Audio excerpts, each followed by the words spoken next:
ఇంకా ఈరోజు సూర్య బర్త్డే కనుగ్గా కరుపు అనే టీజర్ అయితే రిలీజ్ అయింది. ఇంకా కరుపు అంటే తమిళ్లో గ్రామ దేవుడు, అంటే మనకి ఎలా అయితే పూతరాజు అంటారో అలాగా వాళ్ళకి ఒక గ్రామ దేవుడి పేరే కరుపు స్వామి. ఇంకా సినిమా టైటిల్ కూడా కరుపు అనే పెట్టారు. ఈ సినిమా గురించి మాట్లాడుకుంటే టీజర్ అయితే పక్కా తమిళ్ మాస్ సినిమా అని అర్థమవుతుంది. నాకు టీజర్ చూడగానే నాకు సూర్య యాక్ట్ చేసిన ఈటీ సినిమా గుర్తొచ్చింది.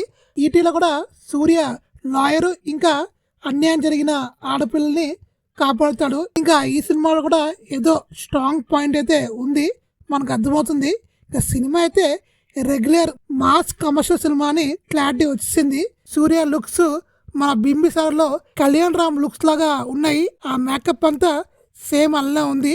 ఇంకా టీజర్ గురించి మాట్లాడాలంటే ఈ టీజర్ ఎండింగ్లో మన సలార్ కాటేరమ్మ ఫైట్ని అయితే ఇన్స్పైర్ తీసుకొని ఈ ఫైట్ని అయితే డిజైన్ చేశారేమో. ఈ ఫైట్ ఈ సినిమాకి వన్ ఆఫ్ ద హైలైట్ అయినట్టే ఉంది. ఇంకా ఈ టీజర్ గురించి మాట్లాడుకుంటే సూర్యకి వరుసగా ఫ్లాప్లు వస్తూనే ఉన్నాయి. ఈ సినిమాతో సూర్య కంబ్యాక్ అవ్వాలని హార్ట్ఫుల్గా కోరుకుంటున్నాను. చూద్దాం ఇంకా మీకే అనిపించిందో కామెంట్ చేయండి. సినిమా బ్లాక్ బస్టర్ అవ్వాలని ఒక సూర్య ఫ్యాన్గా కోరుకుంటున్నాను. ఇంకా ఈ టీజర్ మీరు చూస్తుంటే కామెంట్ చేయండి. అంటే మీరు సూర్య ఫ్యాన్ అయితే హ్యాపీ బర్త్డే టు సూర్య అని పెట్టండి.